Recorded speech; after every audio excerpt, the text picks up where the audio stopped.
اس کی پہلے آپ کو پتا ہو اس میں مختلف چیزیں سن رہا ہوں کہ تو میں چاہتا ہوں کہ ڈاکٹر فیصل پتہ نہیں کیا ہے آپ کو اسکرین پہ پہلے بتا دیں کہ فیصل یہ چوٹ آپ کو اسکرین پہ پہلے بتا دیں کہ یہ چوٹیں 4 گولیاں مجھے لگی ہیں کدھر لگی اس کے بعد پھر میں باقی آپ سے بات کروں گا ڈاکٹر فیصل السلام علیکم میں ایکس رے اور ان کے جو کچھ امیجز ہیں ان کے ذریعے سی ٹی اسکین کے امیجز کے ذریعے بتانے کی کوشش کروں گا کہ جو خان صاحب کو چوٹیں آئی ہیں ان کی کیا نوعیت ہے اور وہ ایکس رے اور اسکین میں کس طرح سے نظر آ رہی ہیں.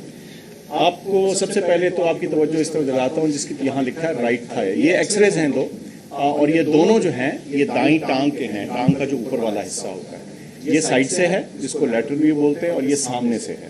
آپ دیکھ سکتے ہیں کہ یہاں 2 1 اور 2 اور یہ وہی 2 آپ کو 1 اور 2 سامنے سے نظر آ رہے ہیں ٹکڑے یا گولیاں جو ہیں. یہ اگر ہم پھر ٹانگ کے نچلے حصے پہ چلیں تو آپ کو 2 علاوہ اس کے ٹکڑے اور گولیاں نظر آ رہی ہیں. ایک یہ اور ایک یہ دوسری والی. اور آپ نوٹ کریں گے یہ جو دوسرا ہے اس نے ٹبیا کو یہ جو ہڈی ہے ٹانگ کی نچلی جو اس کو ٹبیا بولتے ہیں اس کے اوپر اس نے یہاں سے ڈیمیج کیا. اور جب آپ سائیڈ ویو دیکھیں تو واضح طور پہ نظر آتا ہے کہ جہاں اس نے فریکچر کاز کیا ہے یعنی ہڈی کا ٹکڑا کھیڑا ہے اس سے. پھر یہ جو ہے یہ بائیں سائڈ ہے لیفٹ تھائی کے ایکس ریز ہیں. یہاں بھی آپ نوٹ کریں گے کہ یہ چھوٹے چھوٹے کچھ ٹکڑے ہیں جو ایک بلکہ جو پٹالا یہ جو چھوٹی ہڈی ہوتی ہے سامنے گھٹنے کے اس کے بھی ساتھ ہے. یہ نسبتاً چھوٹے تھے اور انہوں نے شکر ہے بائیں سائڈ کے اوپر کوئی فریکچر کاز نہیں کیا.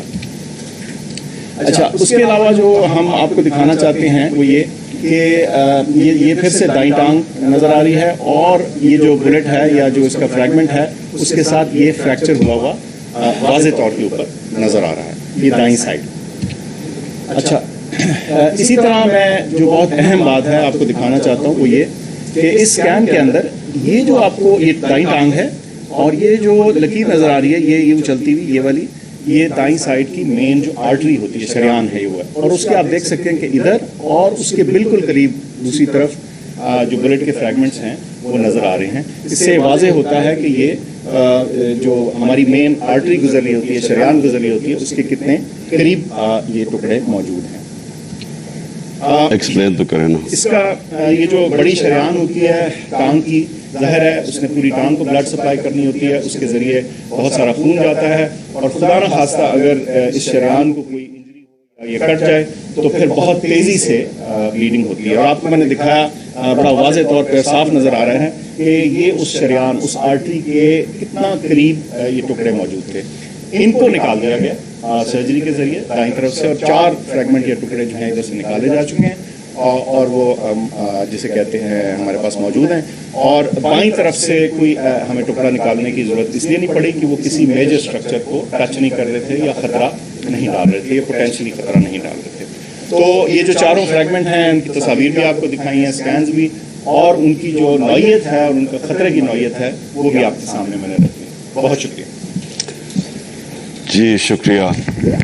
کون سا کیمرہ جس میں نے بات کی اس میں جی اچھا جی اس کے اوپر تو میں بعد میں آتا ہوں کہ یہ جو اٹیک کیا گیا اس کی میں تفصیل آپ کو بعد میں بتاتا ہوں کیونکہ مجھے ایک دن جانے سے پہلے پتہ چل گیا تھا کہ یا انہوں نے وزیر آباد اور یا گجرات میں پلان کیا ہوا تھا مجھے مارنے کا اور تو وہ اس کی میں تفصیل آپ کو بعد میں بتاؤں گا. اس سے پہلے میں صرف اپنی قوم کے سامنے ایونٹس رکھنا چاہتا ہوں جو پچھلے 6 مہینے میں ہوئے ہیں. یہ ضرور آپ کو سمجھنا ہے کہ اس قوم سے ہوا کیا ہے. مارچ 6 یا 7 کو مراسلات ہیں. ڈونلڈ لو ایک American under secretary of state حکم کرتا ہے پاکستان امبیسڈر کو بلکہ اس کو دھمکی دیتا ہے کہ اگر عمران خان کو نہ ہٹایا تو پاکستان کو مشکلات کا سامنا کرنا پڑے گا اور اگر ہٹا دیا تو سب کچھ ٹھیک ہو جائے گا. اور اگلے دن اور نو کانفیڈنس موشن عدم اعتماد کی تحریک جمع کروائی جاتی ہے اسمبلی میں اور دیکھتے دیکھتے سارے ہمارے لوگ ایک منڈی لگتی ہے سندھ ہاؤس میں اور لوگ بیٹھنا شروع ہو جاتے ہیں یہ یاد رکھیں کہ گورنمنٹ کبھی ہارتی نہیں ہے نو کانفیڈنس. وہ کیوں نہیں ہارتی؟ کیونکہ گورنمنٹ کے پاس گورنمنٹ کے وسائل ہوتے ہیں. ہمارے پاس گورنمنٹ کا پیسہ ہوتا ہے. ہم چاہتے تو منڈی لگی ہوئی تھی نا, وہ 20 کروڑ 25 کروڑ آفر کر رہے تھے, ہم زیادہ پیسے دے دیتے. گورنمنٹ کا پیسہ تھا جو پہلے ہوتا رہا ہے. اور یہ جو پیسہ انہوں نے استعمال کیا یہ بھی چوری کا پیسہ تھا. یہ کوئی ڈکلیئرڈ پیسہ تو نہیں تھا, یہ بلیک کا پیسہ تھا, یا انہوں نے سندھ گورنمنٹ کا پیسہ خرچ کیا تو انہوں نے خرید لیے لوگ. ہم نے پرنسپل فیصلہ کیا کہ ہم اس آکشن کے اندر حصہ نہیں لیں گے, کیونکہ اگر ہم گورنمنٹ کا پیسہ استعمال کرتے ہیں تو ہم لوگوں کا پیسہ, عوام کا پیسہ چوری کرتے ہیں جو عوام کی ان کا حق ہے. گورنمنٹ گر جاتی ہے. سارے سمجھتے ہیں کہ جناب اب تحریک انصاف کی قبر کھد گئی ہے, عمران خان ہمیشہ کے لیے گیا اور مٹھائیاں بٹے گی. لیکن پاکستانی قوم وہ کرتی ہے جو اس نے کبھی پہلے کیا ہی نہیں. تو 10 تاریخ کو, اور میں آپ کو خود کہہ رہا ہوں 10 اپریل کو, میں خود ہی حیران کہ جو شام کو سینز دیکھے, جو لوگ سڑکوں کے اوپر آئے, جس طرح لوگ نکلے, میں بشرا بیگم کے ساتھ بیٹھا تھا تو ہم خود حیران رہ گئے کہ یہ ہوا کیا ہے. ہوا یہ کہ یہاں 90 کی دہائی میں 2 حکومتیں کرپشن میں نکالی گئی. جب وہ کرپشن میں جاتی تھی اور اسٹیبلشمنٹ نکالتی تھی, لوگ مٹھائیاں بانٹتے تھے. پھر جنرل مشرف آ گیا, 2 دفعہ کرپشن میں ان گورنمنٹس کو نہ کہ وہ خود اس نے مارشل لا لگا دیا. لوگوں نے مٹھائیاں بانٹی, لوگ ان کی کرپشن سے تنگ تھے, ان 2 جماعتوں کی. اس کے بعد جنرل مشرف نے ان کو NRO دے دیا, وہ واپس آ گئے. فیصلہ جنرل مشرف نے کیا NRO دینے کا جب اس کے پاس رائٹ ہی نہیں تھا کہ عوام کا پیسہ چوری. کرپشن کا مطلب ہوتا ہے عوام کا پیسہ چوری ہونا. تو عوام کا پیسہ چوری ہوگا, جنرل مشرف معاف کر دیتا ہے ان کو, وہ آ جاتے ہیں. اور 10 سال 4 گنا پاکستان کا قرضہ بڑھتا ہے. کرپشن کیسز انہی دوروں میں ان کے بنتے ہیں. یہ جو اب NRO لے رہے ہیں 2, یہ 95% کرپشن کیسز اس 10 سال کے بنے ہوئے تھے. 4 گنا پاکستان کا قرضہ بڑھ جاتا ہے. مجھے لوگ ووٹ دیتے ہیں اس لیے کہ لوگ ان سے تنگ تھے. اور اس کے بعد وہی اسٹیبلشمنٹ لے لیں, مطلب تو یہ ہے کہ انہوں نے پتا تھا کہ سازش ہو رہی ہے, راستہ نہیں روکا, یہ آ جاتے ہیں. اب ہوتا کیا ہے, اسٹیبلشمنٹ کو اس ملک میں عادت پڑ گئی تھی کہ جدھر وہ لوگوں کو دھکیلیں گے لوگ ادھر چلے جائیں گے. جب وہ چینجز لے کے آتے ہیں مٹھائیاں بنتی ہیں. اسٹیبلشمنٹ کو یہ عادت تھی. ان کو ایک دھچکا پڑا کہ اس باری پاکستانی قوم نے فیصلہ کیا کہ نہیں, یہ جو 30 سال سے ملک کو چوری کر رہے ہیں ہم ان کے ساتھ نہیں جانا چاہتے, اور اس لیے وہ پبلک سڑکوں پہ آ گئی. میں نے عوام سے میں اٹھا ہوا ہوں. میں نے تو کوئی کسی ملٹری اسٹیبلشمنٹ کے اندر میری پارٹی تو نہیں بنی تھی, جس طرح نواز شریف بنا تھا یا جس طرح ذوالفقار علی بھٹو بنا تھا. میں تو 22 سال سٹرگل کر کے عوام سے اوپر آیا تھا, تو میں نے تو عوام میں واپس جانا تھا. اور عوام نے جس طرح میں اب کیا کہوں, میری پذیرائی کی, جس طرح انہوں نے میری حوصلہ افزائی کی, میں تو خود ہی اس پہ بھی حیران رہ گیا. گرمی کی انتہا, یعنی اس باری اپریل اور مئی دنیا میں کہتے ہیں کہ پاکستان سب سے گرم ملک تھا, اتنی گرمی تھی. اور ایک سے ایک بڑا جلسہ پبلک نے آنا شروع ہو گیا. ہم نے ایک لانگ مارچ اناؤنس کی 25 مئی کو. جب ہم نے لانگ مارچ اناؤنس کی تو انہوں نے 3 لانگ مارچز ہمارے خلاف کی. ہم نے سمجھا کہ آئین اور قانون ہمیں اجازت دیتا ہے, ہم نے ان کو کہیں روکا نہیں تھا, ہم نے ان کو اجازت دے دی, تو یہ بھی میں آنے دیں گے. انہوں نے جو تشدد کیا, جو لوگوں کے گھروں میں 2 دن پہلے راتوں کے 3 بجے جا کے انہوں نے جس طرح کا تشدد کیا, نہ چادر نہ 4 دیواری, لوگوں کو اٹھا کے لوگوں کو جیلوں میں ڈالا. کس وجہ سے؟ اس کے بعد انہوں نے جب وہ پرامن احتجاج ہوا وہاں اسلام آباد میں, ان کے اوپر شیلنگ, فیملیز نکلی ہوئی ہیں, ان کے اوپر انہوں نے شیلنگ کی. اور ہم حیران کہ کیا ان کے لیے جائز ہے لانگ مارچ اور ہمارے لیے نہیں ہے؟ اوپر سے پہلے آپ بیرونی سازش کے تحت آئیں، پھر سارے چوروں کو اوپر بٹھا دیں، ہم احتجاج کریں تو ہمیں بھیڑ بکریوں کی طرح ڈنڈے ماریں۔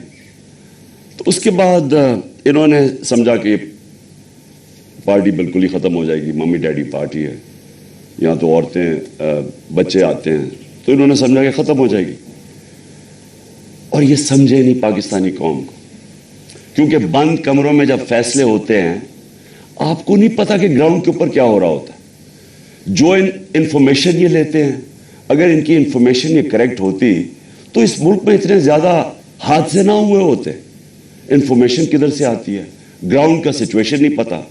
جب دیکھ رہے ہیں کہ پبلک نکلی ہوئی ہے اور انہوں نے ریجیکٹ کر دیا ان کو، قوم نظر آ رہا ہے کہ امپورٹڈ گورنمنٹ کو ریجیکٹ کر رہی ہے، بجائے وہ سائنس دیکھنے کے لیے جس طرح بھیڑ بکریوں کو مار مار کے سیدھے نہیں کرتے، وہ شروع ہو گیا کرنا۔ بائی الیکشن آیا 17 جولائی کو۔ 17 جولائی کے بائی الیکشن میں ساری گورنمنٹ کی مشینری استعمال ہوئی۔ الیکشن کمیشن نے ہر قسم کی دھاندلی کی ان کے لیے۔ ای وی ایم مشین اس نے اس لیے نہیں آنے دی کیونکہ ان دونوں پارٹیز نے جعلی ووٹس رجسٹر کروائی ہوئی ہیں ہر حلقے میں۔ نہیں تو کامن سینس ہے کہ ساری ٹیکنالوجی کا استعمال کریں۔ جو 2015 کے اندر جو جوڈیشل کمیشن بیٹھی تھی دھاندلی پہ، اس میں ایک چیز واضح ہوگی کہ اگر آپ ای وی ایم مشینز لے آئیں تو 90% دھاندلی ختم ہو جاتی ہے۔ انہوں نے جان کے نہیں آنے دی، اس الیکشن کمیشن نے روکا۔ ان دونوں پارٹیز انہوں نے مخالفت کی اور ہینڈلرز نے مخالفت کی، کیونکہ مینپولیٹ نہیں ہو سکتے الیکشن۔ اس کے بعد بٹن دباؤ تو رزلٹ آ جاتا ہے۔ ہم حیران، ہم چاہ رہے فری اینڈ فیئر الیکشن۔ پہلی دفعہ گورنمنٹ نے کوشش کی اور انہوں نے اپوز کیا۔ اس کے باوجود پی ٹی آئی سویپ کر جاتی ہے، تحریک انصاف جیت جاتی ہے، سارے دنگ رہ جاتے ہیں۔ پھر بھی سائنس نہیں پڑھے کہ قوم کدھر کھڑی ہے۔ اس کے بعد مزید اور پریشر، دھمکیاں، اور اس کے بعد کیا ہوتا ہے کہ ایک چینج ہوتا ہے، ایک ہینڈلر آ جاتا ہے Islamabad, Faisal, general Faisal, major general Faisal. وہ کہہ کے آتا ہے کہ میں اب تمہیں بتاؤں گا کہ میں کیسے ان کو سیدھا کرتا ہوں۔ اور سختیاں شروع ہو جاتی ہیں۔ جو تحریک انصاف کے لیے میڈیا کور کر رہا ہے ان کے لیے سختیاں، جو جرنلسٹ تحریک انصاف کو فیور کر رہا ہے ان کے اوپر سختیاں۔ ہمارے ممبرز کو اپروچ کیا جا رہا ہوتا ہے کہ آپ ہمارے ایم پیز کو، یہ ذرا سنیں، ایم پیز کو ڈرایا دھمکایا جا رہا ہے کہ اس کو چھوڑو عمران خان۔ کیا ڈرایا دھمکایا جا رہا ہے؟ کہ ہمارے پاس ہمارے کرپشن کیسز ہیں، اگر وہ نہیں مل رہا ہے تو ہمارے پاس ویڈیوز ہیں، آپ کی گندی ویڈیوز ہیں، وہ ہم بلیک میل کرنے کے لیے۔ یہ تماشا ہو رہا پاکستان میں کہ ہماری اپنی ایجنسیز اپنی ڈیموکریٹک پروسیس کو چلنے نہیں دے رہی اور یہ استعمال کر رہی ہیں، بجائے ریئلائز کریں کہ آپ نے غلطی کر دی ہے۔ لوگ چور نہیں ایکسیپٹ کر رہے ہیں، اس کے باوجود ایک غلطی کو دہراتے جا رہے ہیں اور فورس کرتے جا رہے ہیں لوگوں کو۔ دھمکیاں آنی شروع ہو گئی۔ مجھے تب پتا چلا کہ میرے اوپر ایک انہوں نے پلان بنایا، کیونکہ آپ اچھا پھر الیکشن کمیشن کو استعمال کیا جا رہا ہے، کسی طرح عمران خان کو ڈسکوالیفائی کرو۔ فورن فنڈنگ کیس، پتا چلا وہ فورن فنڈنگ ہی نہیں ہے، اس کو ہمیں لٹکایا کہ فورن فنڈنگ میں اب پارٹی جائے گی، پتا چلا وہ پروہیبٹیو فنڈنگ ہے، اس کے اندر پارٹی ڈسکوالیفائی نہیں ہو سکتی۔ ادھر سے چینج کر کے توشہ خانہ آ گئے۔ توشہ خانہ کا سارا ریکارڈ توشہ خانہ کے اندر پڑا ہے، جو چیز بھی ہے وہ اس کے اندر پڑی ہے، اس میں کوئی گنجائش ہی نہیں ہے چوری کی۔ اگر آپ ہے تو وہ ایک دم پکڑے جاتی ہے۔ توشہ خانہ کیس چلا گیا، اس میں جی اب توشہ خانہ میں ڈسکوالیفائی کر دیتا ہے۔ وہ وکیل جا کے اس سے پوچھ رہا ہے کہ کس بیسس پہ ایک الیکشن کمیشن نے ڈسکوالیفائی کر دی؟ کیوں جی؟ وہ وہاں نواز شریف کا حکم آیا ہوا ہے کہ عمران خان کو ہمیں اکٹھا لیول پلینگ فیلڈ دو۔ وہ آدمی جو اربوں روپیہ اس ملک کا چوری کر کے باہر لے کے جاتا ہے، جو حدیبہ پیپر ملک، یہ حدیبہ پیپر ملک سمجھ لیں، اسحاق ڈار نے جج کے سامنے اپنی فری ول سے سٹیٹمنٹ دی ہوئی ہے، جس کو سیکشن 164 کہتے ہیں، 164 بیان جو ہے وہ جیل میں نہیں دیا جاتا, وہ آپ جج کے سامنے جا کے کنفیس کرتے ہیں کہ یہ میں نے کیا ہے. تو یہ 25 اپریل 2000 میں اسحاق ڈار وہاں بیان دیتا ہے کہ میں شریف خاندان کے لیے پیسے چوری, ان کے چوری کا پیسہ منی لانڈر کرتا ہوں انگلینڈ. وہاں قاضی فیملی کے بینامی اکاؤنٹس کھولے جاتے ہیں, شریف فیملی کا وہاں سے, اور پھر ریمیٹنسز دکھا کے پاکستان آتا ہے اور شریف فیملی کے اندر چلا جاتا ہے. یعنی سیدھی سیدھی چوری. حدیبہ پیپر ملک پہ NRO مل جاتا ہے, ڈسپائٹ کہ وہ اسحاق ڈار کہہ رہا ہے کہ میں کنفیس کر رہا ہے کہ میں منی لانڈرر ہوں شریف خاندان کا, اور ان کو بتا رہا ہے کہ کرپٹ ہے, NRO مل جاتا ہے. وہ نواز شریف جو کہ پھر ایونس فیلڈ اپارٹمنٹ اس کی پینما پیپرز کے اندر پکڑی جاتی ہے, تسلیم کر دیتا ہے ہماری. اب پیسہ کدھر سے آیا وہ بتا نہیں سکتے, کبھی قطری خط آ جاتا ہے, پھر ایک کوئی فیک ڈیڈ آ جاتی ہے, ٹرسٹ ڈیڈ, وہ کلیبری فونٹ والی, جھوٹ پہ جھوٹ بولے جا رہے ہیں. آج تک ایک ڈاکیومنٹ نہیں بتائی کہ لندن کے سب سے مہنگے علاقے میں 4 اپارٹمنٹس آپ کی جو آپ تسلیم کر رہے ہیں ہماری ہیں, اور کہہ رہے ہیں کہ جناب عمران خان کو اور مجھے ایک ہی طرح لیول پلینگ فیلڈ دو. عمران خان نے اپنے لندن کا فلیٹ 34-35 سال پہلے لیا, کرکٹ کھیلتا تھا انٹرنیشنل. عدالت نے جب مانگا سارا ریکارڈ دیا. ریکارڈ کا مطلب کہ ایک 40 سال کے کانٹریکٹس دکھائے گئے, کدھر سے پیسہ آیا, کیسے فلیٹ خریدا, بیچا کتنے کا, منی ٹریل پاکستان بینکوں کے تھرو پیسہ آیا. اور مجھے اس سے کمپیئر کر رہا ہے جو اربوں روپے کی پراپرٹیز باہر رکھی ہوئی ہیں, بیٹوں کی پراپرٹی باہر ہے, وہ بیٹا علیحدہ, وہ جو حسن شریف بتا ہی نہیں سکتا کہ 9-10 ارب کے گھر کدھر سے آیا, اور وہ کہہ رہا ہے کہ لیول پلینگ فیلڈ. تو لیول پلینگ فیلڈ کیا ہے کہ الیکشن کمیشن اب مجھے ڈسکوالیفائی کرے, اور وہ ڈسکوالیفائی کرے توشہ خانہ کیس. اب کو 8 دفعہ الیکشن کمیشن نے ہمارے PTI کے خلاف فیصلہ دیا, 8 دفعہ ہم عدالت میں گئے ہیں, اور 8 دفعہ عدالت نے اوور ٹرن کیا الیکشن کمیشن کا فیصلہ. اب ہم پھر عدالت میں جائیں گے, اور میں آپ کو یقین دلاتا ہوں کہ اس کو اتنی شرمندگی ہوگی, اور اس میں شرم نہیں ہے اس الیکشن کمیشن میں, کیونکہ یہ نون لیگ کے گھر, نواز شریف کے گھر کا نوکر ہے, اور بھی ہینڈل ہوتا ہے پیچھے سے. یہ بالکل یہ اس کے اوپر میں پھر کیس کروں گا, ہر جانا کروں گا اس کے اوپر, کہ میرے پر غلط الزام لگایا ہے. اور پھر FIA کیسز کر رہی ہے. ایک پولیٹیکل پارٹی جس نے لیگل فنڈ ریزنگ کی ہے پاکستان میں, وہ تحریک انصاف ہے. 40,000 کا ہمارا ڈیٹا بیس ہے.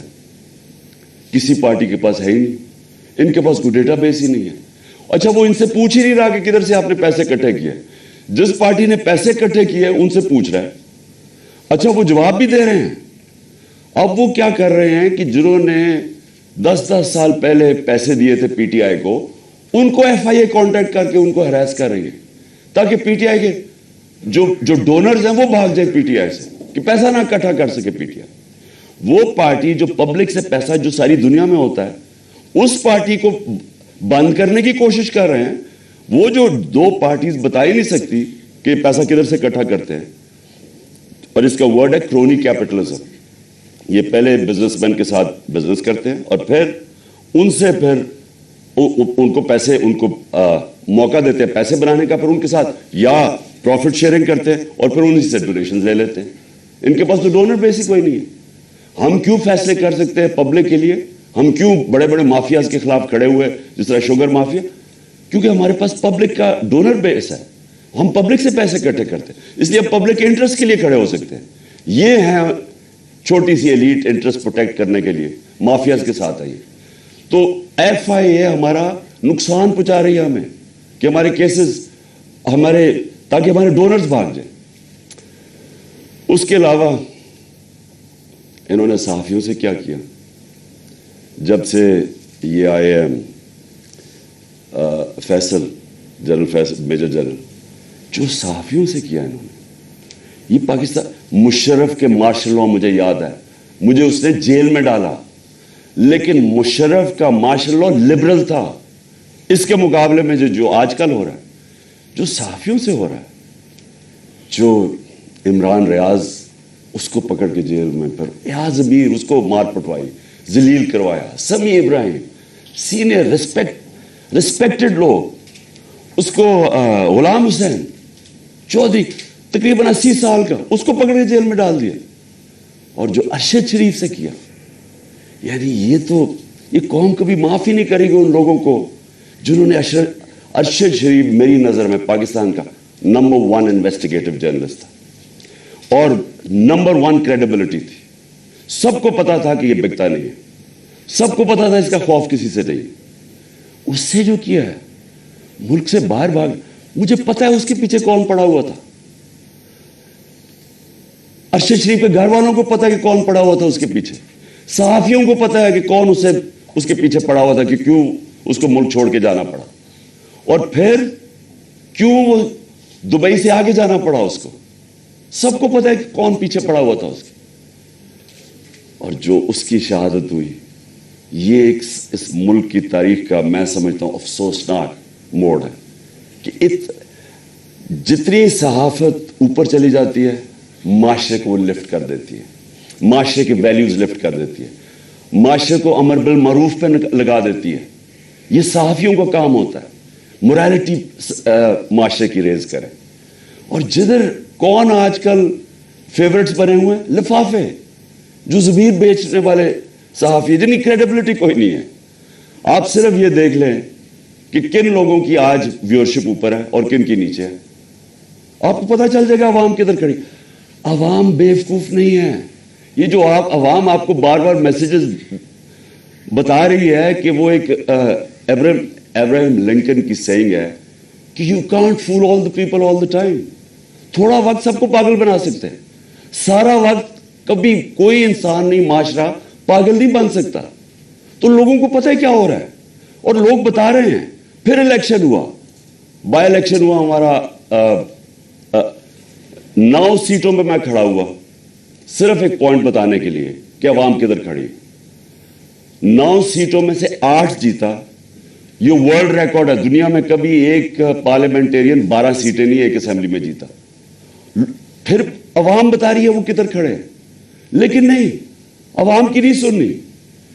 کسی طرح عمران خان کو ڈسکوالیفائی کرو, کسی طرح اس کے اوپر کیسز بناؤ, کسی طرح اس کو گندا کرو, اس کے اوپر مڈ سلنگنگ کرواؤ, اس کو ثابت کرو کہ جناب یہ بھی باقیوں کی طرح ہے, اور یہ ثابت کرو کہ جناب یہاں پولیٹیشنز یہ تو سارے ایک ہی طرح کے ہیں, اور جو بھی فیصلہ ہوگا وہ پیچھے بیٹھ کے ہینڈلز کریں گے. لیکن جب انہوں نے دیکھا جلسے ریکارڈ, میں پتہ نہیں 60-70 کتنے جلسے کر بیٹھا ہوں, میں نے کبھی پاکستانی قوم کو ایسے نہیں نکلتے دیکھا. الیکشن رزلٹس آپ کے سامنے. انہوں نے فیصلہ کیا, اور فیصلہ پہلے کیا مجھے مروانے کا. 4 لوگوں نے بند کمرے میں فیصلہ کیا مجھے مروانے کا. میں ٹی وی پہ جا کے لوگوں کو بتایا کہ انہوں نے فیصلہ کیا. میں نے ویڈیو بنائی, 4 لوگوں کے نام میں نے دیے, میں نے ویڈیو باہر رکھی ہوئی ہے کہ اگر مجھے کچھ ہوا یہ ویڈیو ریلیز کریں گے, تاکہ یہ 4 لوگ یہ نہ ہو کہ یہاں ہمیشہ کوئی مر جاتا ہے تو اس کا کوئی پوچھتا نہیں ہے بعد میں. تو میں کہا تاکہ قوم کو, دنیا کو پتا ہو, میرے ملک کو پتا ہو کہ کس نے یہ کیا ہے. اس کے بعد یہ فیصلہ, یہ بند کمروں میں کہ اس کو اب کسی طرح عمران خان کو مارو.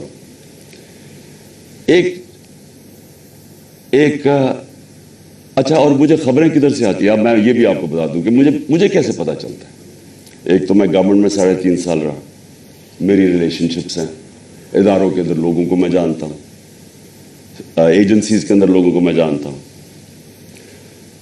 ویسے جو اداروں کے اندر, سارے اداروں کے اندر جو باہری اکثریت ہے وہ سب متنفر ہے جو ہو رہا ہے پاکستان کے ساتھ, جو انہوں نے 6 مہینے میں کیا ملک کے ساتھ, جو مہنگائی کے اندر لوگوں کے حالات ہیں, معیشت نیچے جا رہی ہے, انڈسٹری نیچے جا رہی ہے, ایکسپورٹس نیچے جا رہی ہے, ٹیکس کلیکشن نیچے جا رہا ہے,